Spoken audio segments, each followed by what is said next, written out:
And we'll introduce the session. I'll get the slides up in just a second, and so everyone can see them. But welcome to this Experts at Work, which is on labour market trends now and in the immediate future. And this session is for members of all three of our networks. We're recording this session, as you heard, and a big welcome, as I say, to the Office for National Statistics Director of Economic Statistics Production and Analysis, Darren Morgan, and their Director of Operations, Philippa Bonay, who are running the session today. Big thanks to you both. The timings, we're going on to 11. There's no breakout rooms for this one.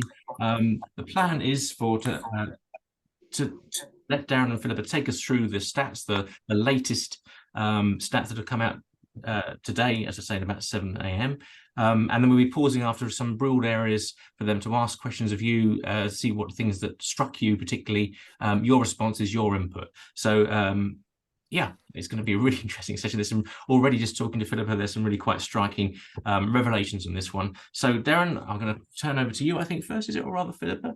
I'll get the slides up while we're I think I'm going to kick off, and as we normally do this, Philippa will normally chip in at the right moments. And thank you, everybody, for joining us. Actually, I know how busy people are, so thank you for taking the time to spend an hour with us to talk about all things the labour market. So, as Richard said, I'm Darren Morgan, Director here at ONS, and I have the pleasure within my remit of looking after the labour market. So, next slide.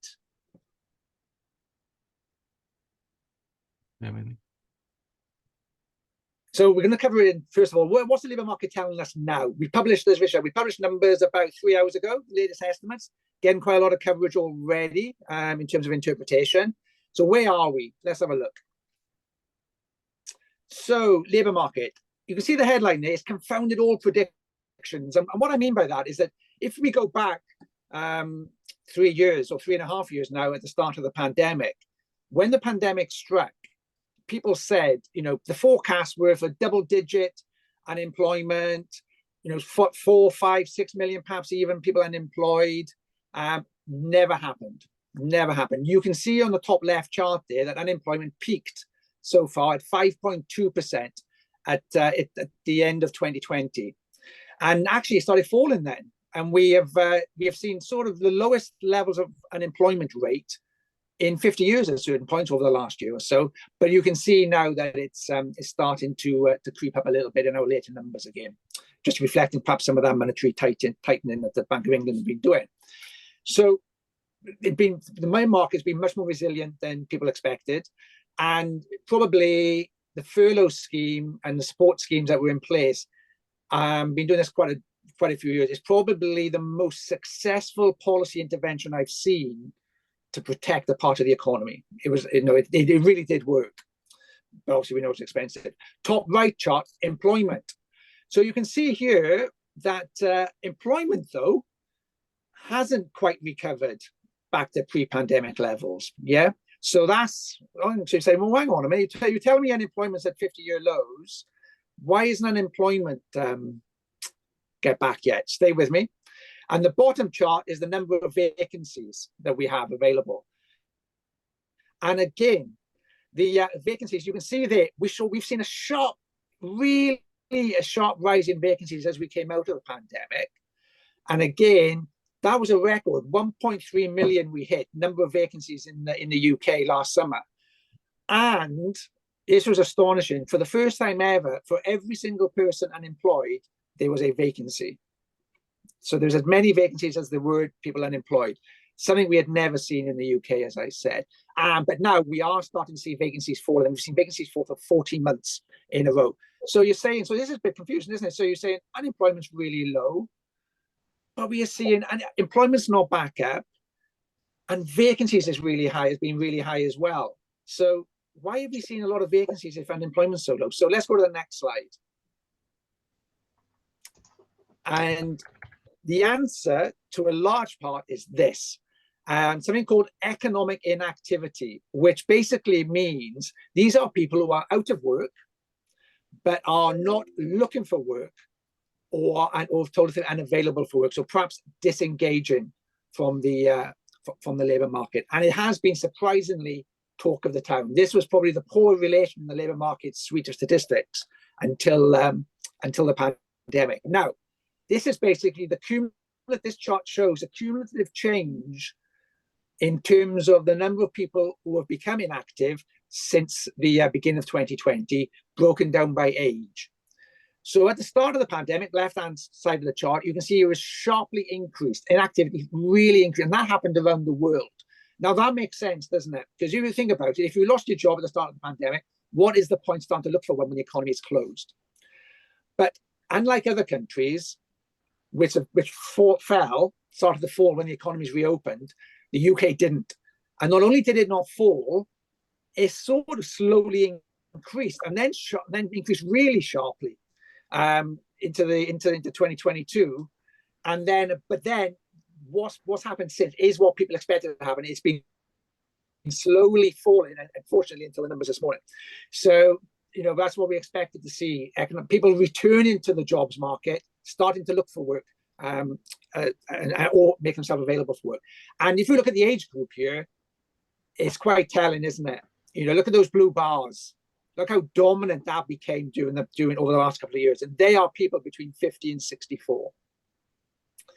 And the youngest as well have oscillated a little bit, but really look at those blue bars. Look how dominant that is. So this has been a real feature of the labour market over the last couple of years. Next slide, please. And what that means actually is earnings. So obviously, what happens? You've got a lot of demand for labour. I'm speaking to you all know this, but you've got a lot of demand in the labour market, and the supply is being cut. And it's classic supply and demand. Earnings go up, and we are seeing record increases. You know, we saw total pay this morning at 8.5% in the 3 months to July. That was a record. We saw regular pay at 7.8 before bonuses. That's a record. Although we did see some bit of good news because inflation's been falling. We have seen real wages grow and no longer falling for the first time for quite a while. But look at that. Look how strong that red and the top two lines are in terms of how pay has responded to this demand versus supply issue. Really, wage settlements have really picked up. Okay. Next slide, please. Supply issues. This is what I'm talking about. So this just shows that previous chart that I just looked about okay, well, so where's the drop in supply coming from in inactivity? You can see there on the left-hand chart, I would highlight the 50 to 64s in particular. 65 plus will be part of that will be retirement, but 50 to 64, look how strong that number is in terms of that. So that's nearly close to 300,000 people, fewer people between 50 to 64 in the labour market compared to where we were pre-pandemic. That is almost a societal change in such a short space of time. And if I take you to the right-hand chart, that's the reason why people are inactive. And now this was much more balanced over the last couple of years, but look now, it's obvious, isn't it? The impact of long-term sick. And the numbers that we published this morning showed another increase in long-term sick, which now means that people outside the labour market, there's 2.6 million because of ill health. And that is close to 500,000 more compared to where we were pre-pandemic. A huge change over 3 years in terms of that. So a lot of people are becoming inactive since the pandemic. The biggest age group by far is 50 to 64, and largely due to long-term sick. Okay, next slide. So because of the 50 to 64, we did a special survey out in the field just to speak to them specifically, to ask them why they left. Okay, and we did it twice. We did it in August 2022, and we did it in February 2022. And we asked them, were they going to finish anyway? Were they going to finish anyway? And the vast majority, you can see, said no. No, over nearly 80% of them said no, we left sooner than expected. Then we said, well, why did you leave? The two main reasons was a change in lifestyle becoming more prevalent. So the main reason in both surveys were retirement when we did the survey, but quite a few of them have come back since, probably linked to the cost of living challenges. But at the time, retirement was the most popular reason. Like I said, we've seen a lot of those people re-enter the jobs market. The second reason, though, again, linked to what I've just talking about, it was linked to stress, mental health, general illness or disability. And the third reason in August was a change in lifestyle. People but in February was COVID. So you can see there that people were telling us really, perhaps reflecting over the pandemic, life is too short. I may retire earlier than I was thinking about. I want to change in lifestyle. But obviously ill health was having a factor as well. All right, next slide, please. We asked them a few more questions. Could we tempt you to return, though? Could employers, if you're interested, could we tempt you to return to work? Yes, people in their 50s were more likely than in their 60s. And you can see the difference, actually. That's quite a big difference. So when we asked them in August, 72% they could be tempted back. In February, it was only 58%.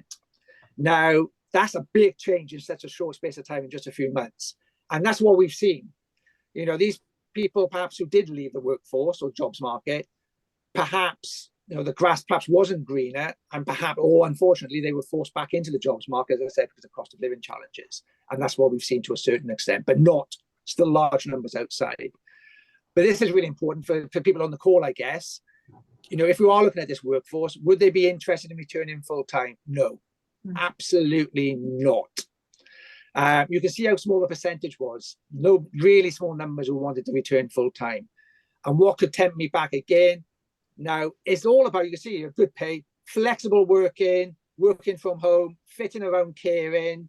And then because, again, in the second survey, pay didn't factor in the February survey, but factor in the one, again, makes sense, doesn't it? Because inflation was going up at that point in time.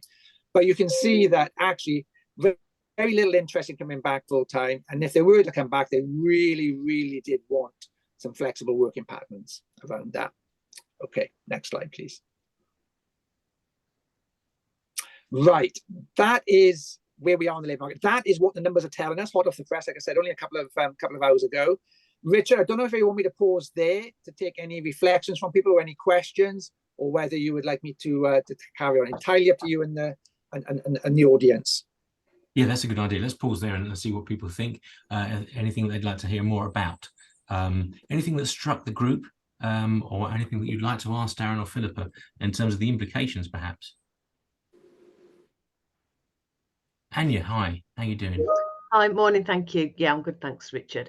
I've got a question whether or not you actually broke this down to gender, whether there was a difference between male or female responses in terms of returning to work and the reasons why they actually left work. Yeah, so we did. So interesting. We'll come on to a chart now, which is very specific by gender. In a little bit about present challenges. But no, there was no statistically significant difference, what I've just told you, between genders, actually, which is quite, but it's interesting by itself, isn't it? That's quite interesting by itself. So the people who wanted a change in lifestyle, perhaps retired earlier than expected, it was no difference whether you were male or female in that context. Okay, I think that's quite interesting, actually. Thanks, Annie. Good question. Catherine. Hi there. You mentioned at the beginning that the UK was different to other countries. What is it that other countries are doing, and are these general trends applicable to those other countries, or are there key differences? And if so, what are those attributable to? Yeah, really good question, Catherine. I think there's a couple of things there. So the big difference was, if you can just remember the chart on economic and activity, that cumulative change, that fall that we have been seeing since 2022, people flooding back into the jobs market. The chart, if I was going to show you a set of charts from other countries, you would see that trend, but you would have seen it much earlier. So when the economy started to reopen in sort of mid to late 2021, what we saw in other countries and what people perhaps expected to see in this country was people flooding back into the labour market, and it didn't happen in this country. Now, I think you can look at the data. There's probably 2 or 3 factors in there. One is really speculation, but two are data based. One is that it does seem as though when people reflected, particularly those people aged 50 to 64 in this country, they were much more likely to reflect on life at the time and make some big decisions about leaving the jobs market compared to other countries. That age group, 50 to 64, their behavior was very different. Now, whether that was because they were more likely able to afford to do so, whether the system was more supportive here to be able to, for them to do that, I'm not sure. But that was one key factor that was different to every country. That group of 50 to 64 took decisions in the UK to leave the jobs market, which we didn't see in other countries. The second point, which we'll come on to in a bit more detail, is long-term sick. No other, we have seen, even when people were flooding into the jobs market over the last year, so we have seen people unable to do so increasing in terms of the health of the nation, and that is very different to other countries as well. Other countries have not seen that. And then politically, another reason, which we wouldn't comment on specifically, but has been talked about when we've done these sessions previously, it's whether the benefit system within the UK is, and I hate to say this term, is more generous than other countries that allow people to exit the jobs market and stay exited easier than perhaps other countries. So they're the three sort of main reasons. Behavioural change between 50 to 64, ill health, and potentially the benefit system in the UK. Right, thank you. Thanks, Catherine. Morning, Susie. Morning. Oh, so many questions. Not wanting, sorry, I've got a bit of a cough. Not wanting to go down a rabbit hole, but I found it really interesting when you say that you've got this population of people that don't really want to work full time. Have we got any data yet to show how that's going to start impacting some of the services that, pensions, the healthcare? You mentioned about the well-being piece and that maybe our benefit system is a bit too generous. I probably agree with you, but then is there something that organisations should be trying to promote more as people start moving towards those age brackets around well-being, health, those kind of social care elements? Yeah, and I think it's hit already. I mean, it's really hit really hard actually over the last year. That supply issue. So, for example, anecdotally to begin with, but I'll speak about the numbers as well. I mean, I think anybody who visits pubs or restaurants when they've been away on holiday, or even if you live in an area that has that nearby, you will see in some of those pubs and restaurants reducing the number of days they've opened, because they just can't operate fully. And that's what people have been telling us from our near to real-time surveys. Hospitality in particular have been suffering really hard on attracting people to service their operation. Another area that really struggled as well is the social work sector. It's a real sector that's one of the biggest churns anyway, but I think around a third of people leave and exit the social work sector every year. But what we have seen is actually they have really struggled for worker shortages as well. And that's because a lot of their staff tend to be older.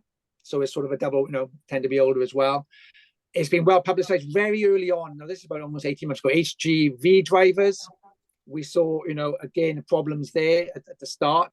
So what we've been talking about, it's a really good question, Susie. What we've been talking about, yes, it's still impacting now because I'm just looking at the numbers now. In terms of the areas which still have the most vacancies, is health and social work, 181,000 vacancies at the moment.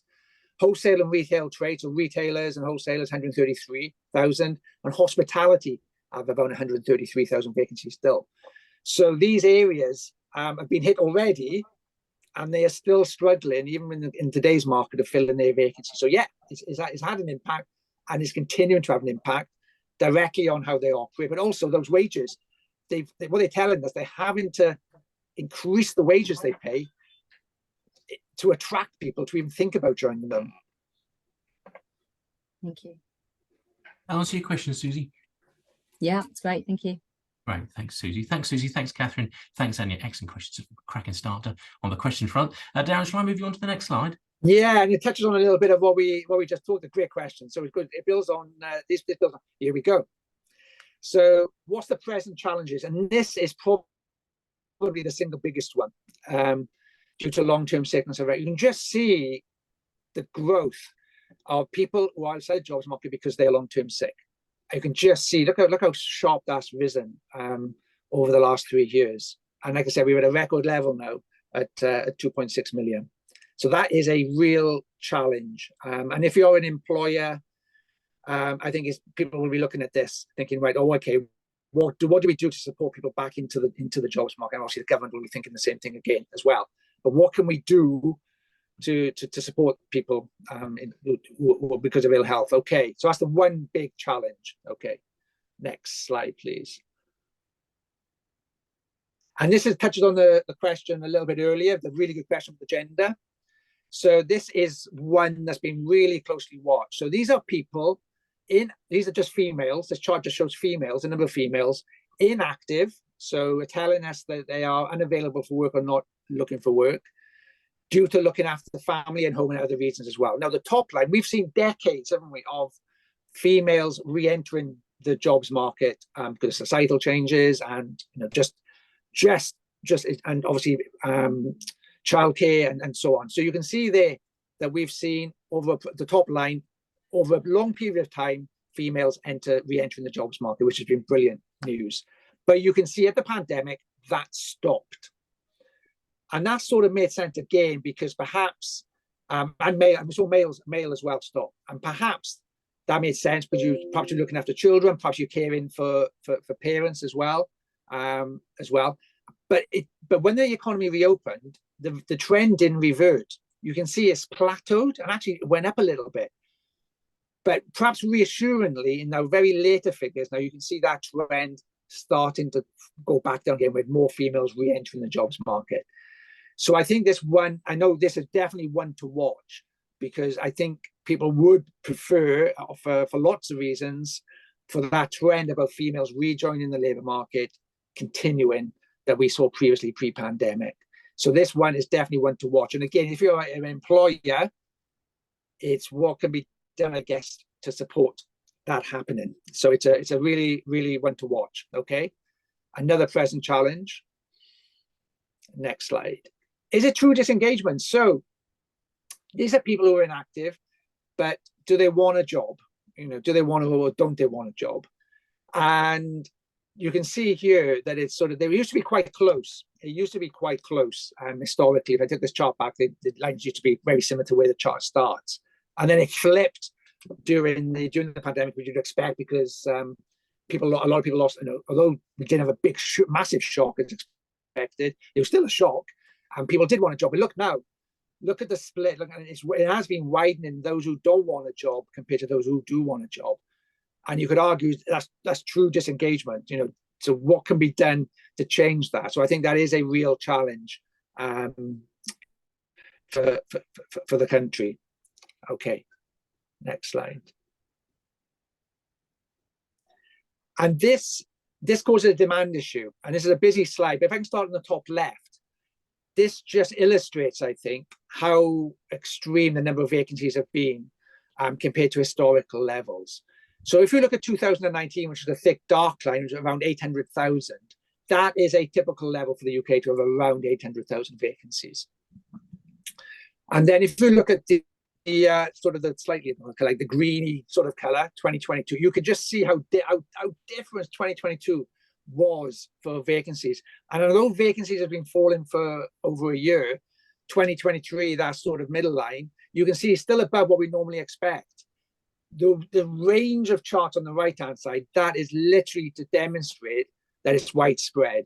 Yeah, it's across a lot of industries. You can see education, you can see wholesale and retail we talked about. You can see it's pretty widespread about areas struggling. It goes back to Susie's question about demand.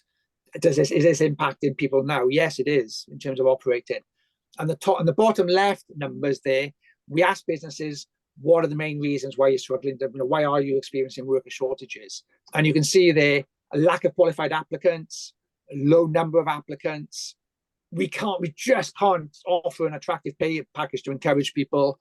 And also we saw a reduced number of EU applicants as well. So this is what businesses were telling us. We've got about 40,000 businesses every fortnight. They're telling us this is the main reason why they are struggling to fill their vacancies. So it's still a challenge. It's still a challenge today. Next slide, please.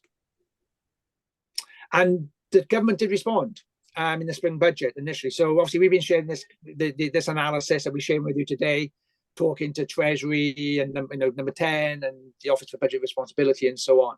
And you may remember the spring budget, based on the data that the Chancellor and his team were seeing, these are the policies that came in. You know, the childcare policies, perhaps in response to the female plateauing of in the workforce, did that. Health policies, you can see there, disability employment program, again, related to the long-term sick, perhaps. Again, parents and carers claiming in terms of, you know, again, people perhaps who exited the jobs market because of the pandemic to look after people. That chart reinforced that. What can be done to support them? And then the older workers related policies. This is very niche, perhaps, but abolishing the lifetime allowance. So again, linked to those 50 to 64 people approaching retirement, what can be done? So people are currently in work and thinking of retirement, what can be done to make sure to encourage them to stay, but equally to encourage perhaps some people who have retired to come back. So, and again, the OBR forecast that if they work, it's big if they work, could lead to the largest ever increase in labour supply. And to be fair, we have started to see that. Until the latest numbers this morning, we did see an increase in labour supply coming back into the jobs market. Okay, next slide, please. And again, this is I've just brought this slide back up, is what I've shared with earlier, but it is a real challenge at the moment. It's a present challenge where I imagine everybody's faced, a lot of people are facing this, in that because of the reasons we've talked about, a lack of supply, but strong demand, we have seen wages increasing at record levels. And that is a challenge. It is a challenge. So again, that's why I just repeated the slide here. Okay, next slide. I think that might be the last one. So yeah, so they are the present challenges, you know, really long-term sick, behavior of females in particular changed during the pandemic, you know, in terms of looking after the family and home, in terms of that. In terms of the demand is strong across the piece. Is a really true disengagement out there? And as I said, businesses are having to pay high salaries at the moment to attract people because of those reasons. And I'll just pause there, Richard, again. Thanks, Darren. Love to hear any questions people have got on reflections on what we've heard so far.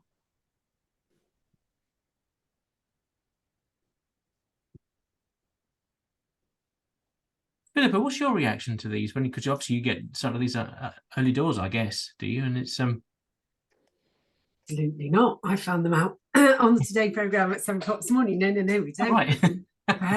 Very. Even though I've got publishing sits under me as well. No, we keep it. No, but we obviously think about it quite a lot. I think the interesting thing, and I don't know, Darren, if you can come on and talk about this. There's sort of two chunks. There's the 50 plus issue, which we know in our roles, those are people, you know, quite often with a lot of experience, a lot of corporate memory, a lot of experience. So how are we sort of encouraging them back? How are we enabling them to come into or remain within organisations and give them sort of interesting enough work, but then be able to use their skills? Because the other thing that we saw in those in the slide of Darren's is the increase that we are starting to see, and we're going to see over the next couple of years, of 16 to 24-year-olds coming into the labour market, which is quite huge and significantly higher, isn't it, Darren, than in previous years? I think it's something, is it 700,000 I've got in my mind, but I don't know if that's quite right. So for us as employers, we've got all these young people coming into the market, which could solve some of our, you know, vacancy issues. We're still holding these high levels of vacancies. We know that we have to grow skills for the future. We all know that we don't have enough digital and tech skills, for example. So, you know, going out and getting people as they leave university. So many organisations are doing degree apprenticeships. And actually, I can see a change. I've got sort of late teenagers. I can see a change in their friends and the way they're thinking about, don't necessarily need to go to university, degree apprenticeship with a really good employer. Actually, that kind of floats my boat. Can't afford to go to university. Thanks very much. Don't want to go and do something sort of a bit Mickey Mouse. I'd rather do something that is linked to a role. But if we're losing all these 50 plus, who are quite often the mentors or the people who can bring folk on, how do we manage those two different populations? I think that's a really interesting question for us as an organisation, and for those of us who are struggling, who really need those skills. And we've seen people leave the labour market and then not want to come back, or now they're coming back and they're saying, right, well, okay, what is it you can offer me? there's a lot more, it's a sort of a seller's market, as it were. What is it you can give me to come back in? And it kind of links to the question before, around well-being, around flexibility of working and all those kind of things. And in the ONS, we have a really strong approach to hybrid working and great flexibility, and it is one of our biggest sales points. It's why we win Glassdoor awards, and we're the only civil service department to be in their top 50. We've won the work-life balance for the UK for the past 2 years on the trot, and it is because colleagues are saying we can manage our caring responsibilities, be that older caring responsibilities, or because we have children, or because actually we like the flexibility of being able to go off and kite surf and all those kind of things. That is worth a lot. The value of that actually is extremely high. And people, I think, the way I've seen it evolve in the workforce, there is a lot more around those kind of extra benefits that people are able to put a value on now, whereas they didn't necessarily value pre-pandemic. We were all chugging into the office because that's just what you did. Now people are going, well, actually, can I work more flexibly? Are you going to force me to be in? Why are you forcing me to be in? Because sometimes I think it's even a principle of an organisation. Why are you making me come in 3 days a week? Tell me why. And so it leads to sort of the culture and the trust, I think, that organisations can generate. So I think that's really interesting, because there's so much in the press at the moment about organisations turning around on their hybrid working approach. Banks saying, if you don't come in, you're not going to get your bonuses. Even Zoom saying, well, actually, we can't do this thing virtually. We've got to get you in. But I do wonder whether this growing issue of long-term sick doesn't have something to do with the impact of the pandemic, and also perhaps the estrangement we might feel through working far more remotely. So it's a really interesting and sort of fine balance, I think, to be had, because obviously what will be a lot on the growth, I don't know if it's the same in everybody else's organisation, but in the ONS, our main reason for sickness, short and long-term sickness absence, is mental health related issues. And how much of that is related to either pressure at work or not being so much in the office, although it's a great benefit, is it actually having a detrimental impact that people aren't being able to identify? And then the other thing I think is that the impact of long COVID, I think we are far from understanding as a nation the impact that is having on people, and the longer term impact that I think that will sustain. Just some thoughts. Yeah, really good thought. I found that really useful. Thank you. That's a really useful unpicking of some of the big issues behind it, I think. Would anyone like to come in on those points? Any of those points? Catherine, thank you again. Yes, just listening to you there, Philippa, I think, and I would agree with all of that. I think one addition is that organisations are putting a lot of emphasis on inclusion and their whole approach to DE&I. And a lot of that focus is rightly on gender and ethnic minorities, but I think ageism is still alive and really well in organizations. And I think so from an inclusivity point of view, I think, as well as looking at structural things that Darren went through in terms of the pension and all those kinds of things, I think there's an attitude to engaging older people back into the workforce. People still look for the bright young things, and we'll still go for that over experience and wisdom. So I think there's a cultural problem to solve here as well, and making sure that our recruitment methods aren't automatically screening out people of certain ages. I know it's discriminatory, but the reality is people do get screened out for the wrong reasons, not the right reasons sometimes. So it's paying particular attention to those kinds of things as well, as well as that broader cultural piece. I think that's spot on, because if we think a lot of the stuff we're trying to do, gamification of all of our processes and everything like that doesn't attend to people necessarily of an older generation. So I think you're absolutely right. One of the things and then the other things I think to look at, we've just noticed, I've done some work latterly. We're doing a deep dive on it in the ONS, because we have noticed that our average working days lost for women is, for the most part, 2 or 3 times as high as it is for men. And we're going to try and get into that. Maybe that's fine. Now, we do know, I think there's some research that shows that women suffer more from long-term health conditions than men do. But this is short and long-term health. But it is quite stark in our organisation. In some of our teams, it's like, you know, triple for women. So we're having a bit of a look into that. And I think there's lots of links around menstrual life and menopause, which we're not necessarily thinking about. You know, how do we adapt and flex to women in that sort of situation? The well-being point that you made, you know, looking at physical, mental, financial, all of those things. What's our wider offer? But one of the things that we've just launched this week in the ONS is, to your point, is around employee life cycle. So we're doing our like mini pulse surveys basically, but linked to the employee life cycle. So where we can dig into our figures and we can go, there's an issue going on here, we will go directly to that group. Because quite often, if you do a people survey, you know, it gives you gender, as you say, it gives you the sort of typical protected characteristics, but actually how are they interacting with each other? The intersectionality piece. And we saw last year in our figures that actually people with a caring responsibility were, broadly speaking, as engaged as people without a caring responsibility. But when we dug down into that a little bit, people with children as engaged, sort of, you know, small children or children, you know, children, but our colleagues who had caring responsibilities for older relatives were a lot less engaged at work. So there's a very specific group there, and we need to go out and find out why, you know, what is manifesting for you?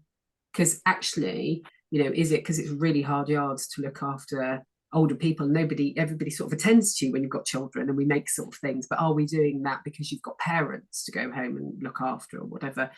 So our new approach, our new employee voice approach, will allow us to really pinpoint those very, very specific groups and go and ask them some focused questions. You know, are we doing enough, and what can we do more in terms of our policy? So I think that links to what you're saying. You know, it's how do we zoom in rather than just trying to do stuff writ large?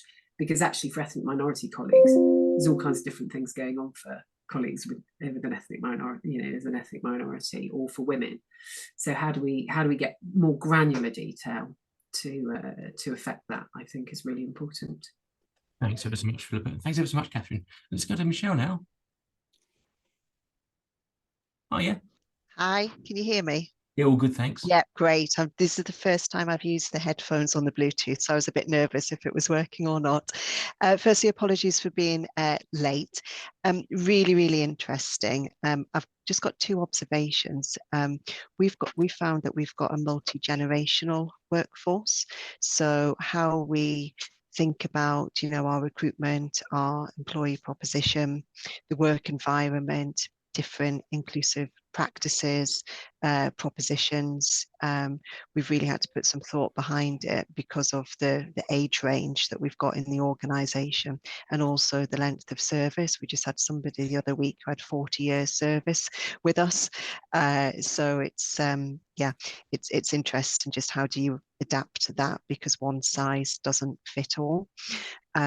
And the second thing, which I'd be really interested in, is we've got a number of teams who are on site, so servicing and supporting our customers, and how we make different roles and shift patterns attractive for, you know, just what you were saying before, Philippa, about, you know, people who are maybe towards the end of their career, people that maybe have left a significant employment and looking for something part-time, maybe someone who's retired.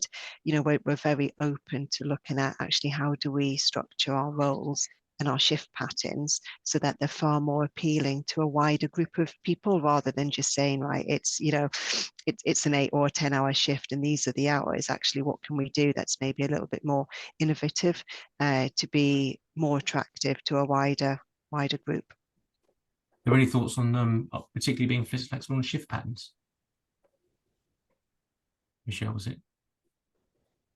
yeah, just how, you know, if you're trying to recruit people who are maybe looking for something that fits in with, you know, with their either their home commitments, or maybe they've retired or they're about to retire and they still want to be engaged in the workforce. You know, how do you just look at different creative ways to be more flexible with that approach? Yeah, sorry. I see exactly what you mean. Any thought, Philippa, you look like you was trying to come in there. Sorry. No, I was going to say, yeah, I mean, I think that's spot on. It's really hard, isn't it? Because it depends what your shift pattern is. We in the ONS, we have interviewers who are what we call our field force. So they're out, they'll come into your homes, and they talk to you about all of our surveys. So they're data collection colleagues. And the way we work with them, but that's slightly different, right? Because we're not, you know, it's a service we're providing, but we don't have to do it between particular hours of the day. It's a 23-hour contract, and we say to colleagues, you have to do, it's annualized hours. So basically it's an average of 23 hours a week. You have to go and do it, but you can pick and choose the time when you are interviewing people. And obviously, actually, a lot of people that go and interview in their home, it's in the evening or at the weekend, because that's when people are home from work. So it doesn't necessarily work in the week. So that's one of the ways that we do it. And that actually, we attract a lot of people who are second career folk. You know, they're you know, ex-coppers, ex-teachers, ex-health workers, ex-military, who, you know, have had a nice career, but they actually want to keep their hand in with something. They like work, you know, like being with people. And they're fine, because they go, I've got to do 23 hours a week. I can do it in my own time. I can do it whenever I like, and I can work my life around it, so they can work their caring responsibilities. Now, that's very specific to the nature of that role. In hospitality, it's not quite the same. You can't have everybody going, well, I want to do this shift or that shift. But there's definitely something in there. And I think there's definitely something about the way we think about work, the way we design our work. Richard, you'll have heard me say this many, many times about work design, I think is key to enable women to return to work. And there are lots of women that I speak to who've been out of the workplace for so long, bringing up children, that they don't feel that they just don't feel confident enough to come back into the workplace, because they don't think they've got anything to offer. You've got a wealth of things to offer. So there's something about us as organisations, how we reach out to people who've been out of, you know, the workplace for some time, and so where you've got loads of skills that you can bring back in. And then finding a way of doing it that allows people to, you know, attend to their work. We have lots of term time workers in the ONS and in the sort of civil service more broadly. That's quite difficult to do in smaller organisations. This is really interesting, because what I'm taking personally from this is this one word flexibility, both from Michelle's question, from Darren's findings, and Philippa's point as an answer to Michelle's question. Really is, I think we really need to keep thinking about, well, you all are obviously, about how you become more and more flexible as an employer, and the options you're offering, whether it is in recruitment or whether it is in the day-to-day. So this is obviously something that's going to be continually developed, I think. So if there's any other solutions people have found useful that they can put in the chat of the WhatsApp group. Michelle, that was a great question and really sort of highlighted the point to me, actually. So thank you. Oh, Darren, thanks for answering Andrew's question. That's great. I think you're about to take us into the immediate future, Darren. I am, and just to build on Angela's second question about what I expect to see in 2024. So we're amongst friends, aren't we? So in the ONS, we don't forecast at all. And I think Philippa has probably got some deterrent during the office. If I was even to hint at forecasting a number, I think I've heard rumours that there'd be a lightning strike would hit me. So we don't forecast, Angela. But I'm sure the rumour, Philippa, is not true, but I'm not going to risk it. So we don't forecast in the ONS. And Janice, I only just saw your message as well, and I hope that they're enjoying it, because trying to find prices to deflate computers is not easy. So, but I hope they're enjoying their time with us, and hopefully I'm sure they are. Right. So we've talked a little about where we are in the labour market now, and we talked a little bit about what the present challenges are. And Philippa and I do not talk very much in advance of these specifically about the pack, but she has trailed me perfectly in terms of where she began her earlier intervention. And so, does demography, population changes matter? It really does, yeah. So these are our population projections for 2019, 2022, and 2026. And this is what Philippa was talking about. look where we are by 2026.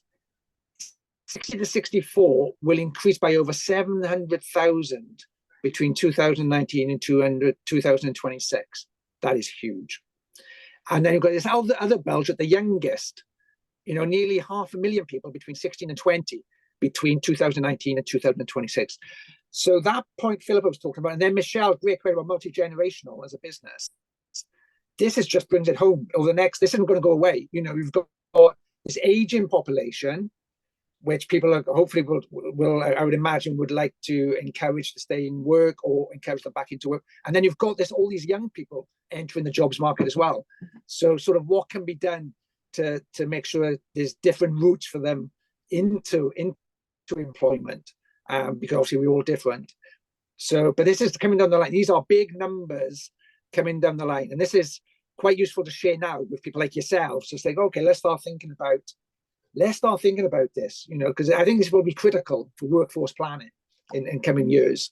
So it does matter. And just to hit home why the next slide, Richard, why it really does matter even further, and why, although we've seen falls in inactivity in recent since last summer, why this remains a real key focus for government in particular, but I'm sure businesses as well, is that if you see the bottom blue line, because older people tend to be inactive in terms of the labour market, because we have an aging population, even if it was no pandemic, you can see that we go from around 8.5 million people inactive in the country to around 9 million naturally, just naturally. That's what the expectation would be if nothing happened.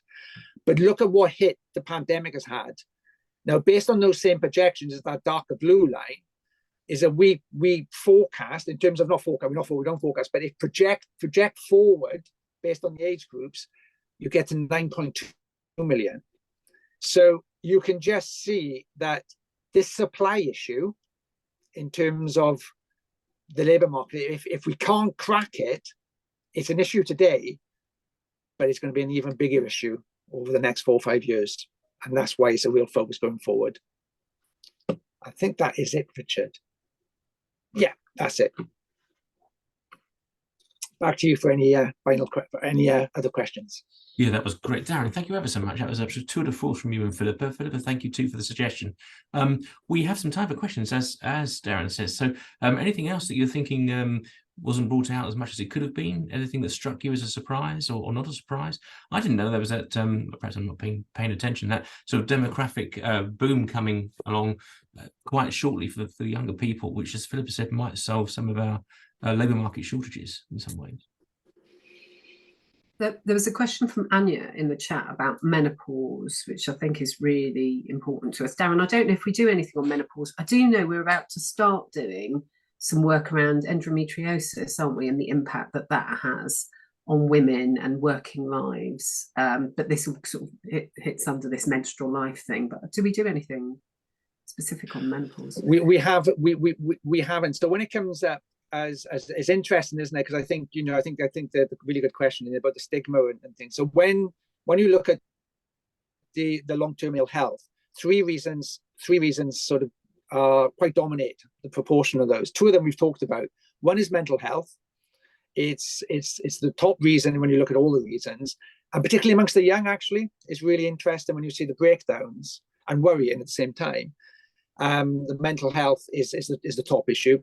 The second one is musculoskeletal issue, so that's back, neck. It's quite a wide grouping. I got into trouble because I talked about on one of the interviews I did that may be down to home working. It was my first little experience of Twitter, like not being very happy with me. So but that is the second reason, and there is a theory that perhaps the increased home working is a factor with that. And then the third one is we have another category, but it includes post-viral fatigue. And that could be linked to long COVID, for example. So, but menopause hasn't featured, which is probably one for us to think about, isn't it? Is that because people feel uncomfortable sharing that as a reason with us? I don't know. Thanks, Darren, and thanks, Philippa. I missed that question. Annie, did you want to come in at that point? Yeah, I mean, as you know, Richard, I'm sort of very much in the space in menopause in the department that I'm in, and I think there is the infamous menopause revolution going on, which is being led by Caroline Harris, who's the MP down in Swansea. And I think what I've certainly experienced, both personally, but in the work that I've been doing, is that people are now starting to talk much more openly about it. So when they've been off sick, they may put down mental health, because ultimately there are cognitive symptoms related to menopause. So I think there's been a lot of masking of some of the reasons why some women have been off, not all. And the fact that the sort of awkwardness is changing, I think it'll be very interesting to see if it does start to come out more in the statistics and everything. So I'd be very keen, if you were to look into anything, just to sort of be aware of that, really. Thank you. No, and Andy, I think people forget, so I mean, short, isn't it, that mental health, you know, you go back, say, not that long, is it? People were really uncomfortable talking about mental health, really uncomfortable. Whereas now, I think which is brilliant. I think it's much more comfortable. People are much more comfortable, common talking about it. So it's, you know, perhaps we'll go through a similar sort of, a similar journey with this as well, menopause. Thank you. And as you say, it'd be interesting to see how the statistics play out, especially with the masking, which is a really important point. Philip, I'll cut across you, sorry. Well, so I was going to say, we've just changed our categories of reporting for sickness absence, and we've put in a reproductive health, because we want it to cover the whole of menstrual life, and we want people to be able to got endometriosis, because they weren't, you know, they were doing that under sort of something else before. But what we've specified for people there is if you've got migraines or headaches or anything actually, but you think it's related to that, capture it under this category rather than putting headaches, you know, and migraines up in any, you know, a headache and migraine category, because it's slightly different. That also helps us with people in terms of their sort of an ability passport to say, well, actually, there are certain things that manifest for you, so therefore we can give you extra days sickness absence, and it won't trigger in our systems. But I think that's right. I think talking about it and normalising those conversations in an organisation for the menopause, but for me in the ONS, it's as much about menstrual life. Yeah, because we did a session on it, and I think we talked about it on the WhatsApp chat. We did a session on it with Over the Bloody Moon, and it just came alive. You know, people going, God, you know, oh, I feel sick, or I am sick on the first day of my period. You know, I'm really sick, but I don't like to talk. I mean, you know, I'll just suck it up because that's what happened. No, we need to know about that, because we need to be able to manage that at work. You can manage it. We're not saying that we can't have it. It's not sort of it's how can we help you? You know, I need some help. How do we help you? Rather than I'm sick, I need to leave the workplace. Thanks, Philippa. I think that's a really I like your point, wider point about the menstrual life as well. Jane Drysdale, thanks for the input on the chat, saying since they launched their menopause policy last October, followed by a series of info sessions, a lot of more open conversations, and then just to name check Martin as well, Martin Smith point about always conscious that new entrants to the workforce have not experienced work pre-COVID, and that population is going to naturally increase over time, which is another good point, isn't it, Darren? Yeah, really. I mean, it's going to be so interesting to watch, isn't it? Because I know it. Well, I think Martin sums it up perfectly, isn't it? I think the way of work has completely changed in such a short space of time for a lot of people. But a lot of people, as you can see, are going to be joining the jobs, going to be joining the world of work that haven't experienced what it was like before. And what does that really mean? It's so interesting. I mean, good luck you guys, but it's really interesting, isn't it? It's really interesting. It is you're right. There's no comparative for them, as you rightly say, Darren. Darren, Philippa, thank you ever so much for an excellent session. Please leave us some feedback in the chat. Keep sharing on those WhatsApp groups. Tim Pointer, thank you ever so much for the recommendation about ageism. I'll take that link and put it in the slides. We'll send out the slides and the recording shortly. Lovely to see you all. Darren and Philippa, thank you ever so much again, and we'll see you again soon. No, thank you very much for your time, everybody, and for inviting us. Really good. Really good. Thank you. Thanks. Bye-bye. Thank you. Bye. That with the rest of the work, Darren? Yeah, back to it.